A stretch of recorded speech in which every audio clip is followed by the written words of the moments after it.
कश्मीर पीछे चला गया है, ये किसी से कोई छुपी बात नहीं है।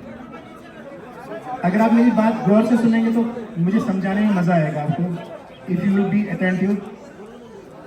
तो मैं अपने दोस्तों से अक्सर बात करता हूँ, कहते हैं कि नहीं जी यूटी बनने के बाद जो हुआ सेंट्रल लॉज इंप्लीमेंट हो गए, यहाँ गवर्नमेंट ऑफ इंडिया के लॉज इंप्लीमेंट हो गए, तो ऐसा हुआ वैसा हुआ। मेरा जवाब हमेशा अपने दोस्तों से, चाहे जर्नलिस्ट हो, इंटेलेक्चुअल्स हो, एजुकेशनिस्ट हो, मेरा जवाब उन्हें हमेशा ये होता है कि अगर एलजी रूल और यूटी एडमिनिस्ट्रेशन इंडिया का सबसे बेस्ट रूल है तो तमाम इंडिया में यही रूल क्यों नहीं अपनाया जाता? यही सिस्टम आप बिहार में लगाइए, यही सिस्टम आप महाराष्ट्र में लगाइए, यही सिस्टम आप उत्तर प्रदेश में लगाइए। ये सारी चीजें आपको सिर्फ जम्मू कश्मीर के लिए क्यों याद आती हैं?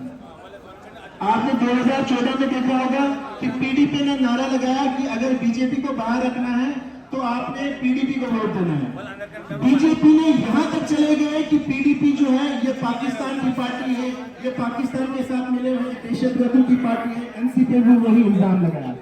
और जब इलेक्शन के रिजल्ट्स आए तो आनंद फानंद, ना पीडीपी ने ना कौम देखी, ना कौम के हालात देखे, और जो है कोalition सरकार बनाई। और उस कोalition सरकार में क्या हुआ ये हम सब ने देखा है। कोई रीजन नहीं है, चाहे आप पीर पंजाल लीजिए, आप चिनाब वैली को लीजिए, आप जम्मू के किसी खित्ते को ले लीजिए, जो इस सरकार से परेशान नहीं हुआ। और उसके बाद जो बची खुशी कसरत हुई वो 4 अगस्त 2019 में हुई। देखिए जो आर्टिकल 370 था, न वो हिंदू था, न वो मुसलमान था, न उसका कोई धर्म था। आर्टिकल 370 हमें कॉन्स्टिट्यूशन ऑफ इंडिया से मिला था, जिसके साथ हम सब जुड़े हैं। ना उसका कोई धर्म था, लेकिन ये ऐसे प्रेजेंट किया गया कि ऐसा लग रहा था कि 370 का एक कोई खास धर्म है, इसको हटाना बहुत जरूरी है। मैं उन पार्टियों से भी ये जवाब पूछना चाहता हूं कि जो आप महाराजा साहब की दुहाइयां हर गली हर सड़क में देते हैं कि 35 ए था, 35 वो था, तो भाई ये 35 ए जो तो महाराजा साहब ने दिया था, जिनकी छुट्टी डिक्लेयर करने में आपको 70 साल लगे, उस 35 ए को आप बोल रहे हो कि हमने हटा के बहुत अच्छा किया। अब आप मुझे बताइए, अगर मैं थोड़ा कोई अलग से अल्फाज इस्तेमाल करूंगा तो पता नहीं क्या लेबल लगा दे। अब मुझे बताइए, जो रूल महाराजा साहब ने 1927 में लाया था, रूल क्या था? यहाँ की नौकरियां, यहाँ की जमीनें जम्मू कश्मीर के लोगों के लिए हैं। तो ये महाराजा साहब ने ऑर्डर निकाला, इस ऑर्डर को हटा के आपने लोगों की कौन सी खिदमत की? मैं आप सबसे पूछता हूँ, चाहे हिंदू है, मुसलमान है, 35 ए को हटा के आपने किसकी खिदमत की? आज आप देखिए सबसे ज्यादा अगर कोई चीज एक्सप्लाइट हो रही है, कोई रीजन एक्सप्लाइट हो रहा है, वो है जम्मू डिवीजन। आप लोग, हमें लगता है कि सब कुछ चार, आप जाइए सांबा में, आप कठुआ में जाइए, सारी इंडस्ट्रियल स्टेट जो है वो बाहर की इंक्रीज होगी, यहाँ के सरकारी ठेके बाहर को दिए जा रहे हैं, तो कश्मीर उतना ज्यादा इफेक्ट नहीं हुआ है। तो ये मौका हमें बहुत देर के बाद मिला है। अब मैं अगर किश्तवाड़ की रीजनल पॉलिटिक्स पे आ जाऊँ, हमें भी 2014 में लगा था, मुझे इस चीज को एडमिशन करने में कोई शर्म महसूस नहीं होती है, हमें 2014 में लगा था कि शायद जो ट्रेडिशनल पॉलिटिकल पार्टीज है यहाँ पे ये डिलीवर नहीं कर पा रही हैं, यहाँ के एम्प्लॉयड यूथ हैं, यहाँ के लोग हैं, उनके साथ डिलीवर नहीं कर पा रहे हैं। लेकिन आज वो चीज हमें समझ आ गई है। आप यहाँ के प्रोजेक्ट्स देखिए, लाखों करोड़ों की बिजली यहाँ पैदा होती है, वो बिजली दी जाती है राजस्थान को, वो बिजली दी जाती है दिल्ली को, वो बिजली दी जाती है उत्तर प्रदेश को। यहाँ हमारा किश्तवाड़ आज भी अंधेरे में और कल भी अंधेरे में।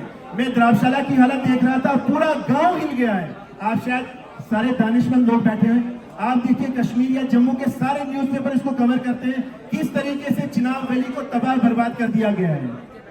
यहाँ के हजारों हेक्टेयर्स फॉरेस्ट काटे गए, यहाँ की लाखों की पॉपुलेशन डिसलोकेट हो गई। कंपनियों से जितना भी गंदा मलबा निकलता है वो सारा चिनाब में फेंका जाता है। यहाँ की मशहूर चिनाब ट्राउट थी, वो खत्म हो चुकी है। आप लोगों को शायद मालूम होगा, चिनाब ट्राउट जो है ज्योग्राफिकली बहुत इंपॉर्टेंट स्पीशी है। ये चिनाब ट्राउट जो है ये विंटर में अखनूर की तरफ मूव करती थी और समर में वापस इसी तरफ आती है। वो चिनाब ट्राउट और एक्सटिंक्ट हो गई है।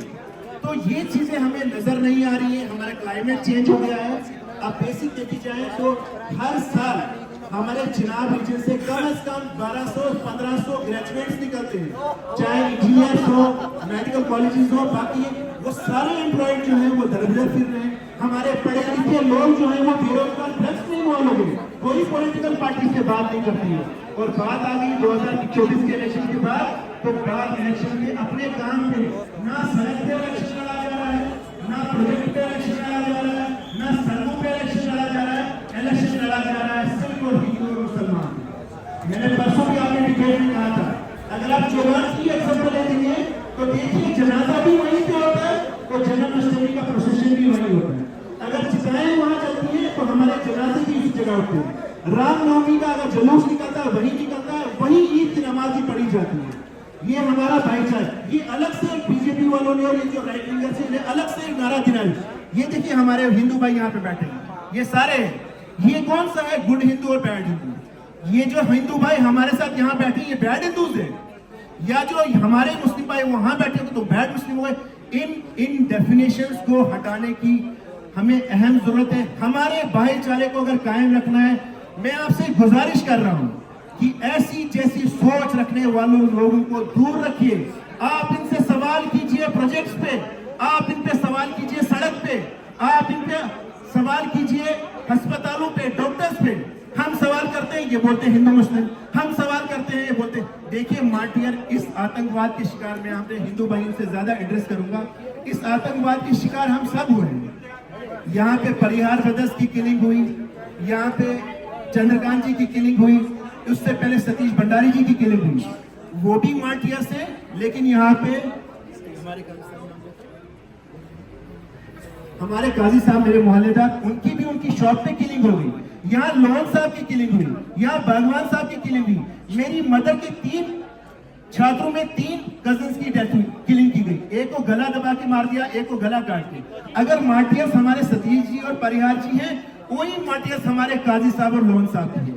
इन लाइंस को समझना, इनको तोड़ना, इस नैरेटिव को हमारा फर्ज है। मैं नौजवानों से, अपने भाइयों से, चाहे हिंदू हो मुस्लिम हो, आप सबसे गुजारिश करता हूँ, इस नैरेटिव को तोड़ने की बहुत ज्यादा जरूरत है। ये 10 साल में हमारे यहाँ जहर घोला गया है, इसको खत्म करने की। देखिए इलेक्शन आते हैं, इलेक्शन चले जाएंगे, लोग इलेक्शन हारते हैं, जीतते हैं, सरकारें आती है, सरकारें जाती है। मेरी आप सब लोगों से, आप नौजवानों से, बहनों भाइयों से एक गुजारिश है, अपने भाईचारे को मत खत्म होने दीजिएगा। ये 4 दिन, ये 5 दिन आपके पास बहुत ज्यादा क्रूशल है। मार्टियर से शहीद हैं हमारी सराखों पे। कल मैं एक शहीद परिवार से मिलने गालीगढ़ में गया, एक छोटी सी झोपड़ी में वो माँ बाप रह रहे हैं जिनका एक बेटा 26 साल का रजौरी में शहीद हो गया।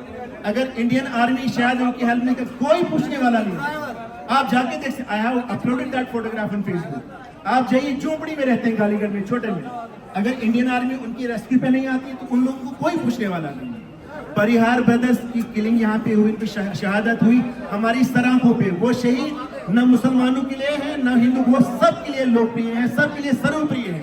इस चीज को, इस डिवीजन को, इस नैरेटिव को तोड़ने की बहुत ज्यादा जरूरत है। अपने भाईचारे को सियासत के लिए, इलेक्शंस के लिए बर्बाद मत कीजिए। मैं शुरू से, मैंने सजाद साहब से बात की, तनवीर साहब से बात की, या जितने भी हमारे दानिश्वर लोग हैं, अपने घर में बात करता हूँ, अपने मोहल्ले में बात करता हूँ। इस एहसास को बचाना है, अपने भाईचारे को बचाना है और कलेक्टिवली प्रोग्रेस करना है। चाहे सबसे पहला हमारा भाईचारा है, हमें इकट्ठे वही कौमें आगे बढ़ी है जहाँ भाईचारा होता है। तो इसलिए आप सबसे गुजारिश है, आप 18 तारीख को सोच समझ के वोट कीजिएगा। वोट कीजिएगा, अपने बच्चों का फ्यूचर ध्यान में रखिए। आपको वोट ले जाएंगे, फिर आपके बच्चे को कोई नहीं पूछेगा, फिर आपके फ्यूचर को लेके किसी को फिक्र नहीं होगी। तो मेरा यही आपसे, मैं ज्यादा पॉलिटिकल स्पीच देने का इतना आदी नहीं हूँ।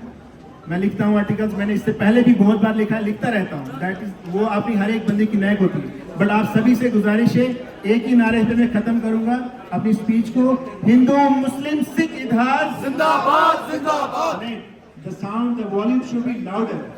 ये हर उस कान तक, हर उस मोहल्ले तक, हर उस रीजन तक पहुंचना चाहिए, चाहे हिंदू है, मुसलमान है, सिख है। सबसे जो हमारा अहम है वो हमारा भाईचारा है। हिंदू मुस्लिम सिख इतिहाद जिंदाबाद जिंदाबाद।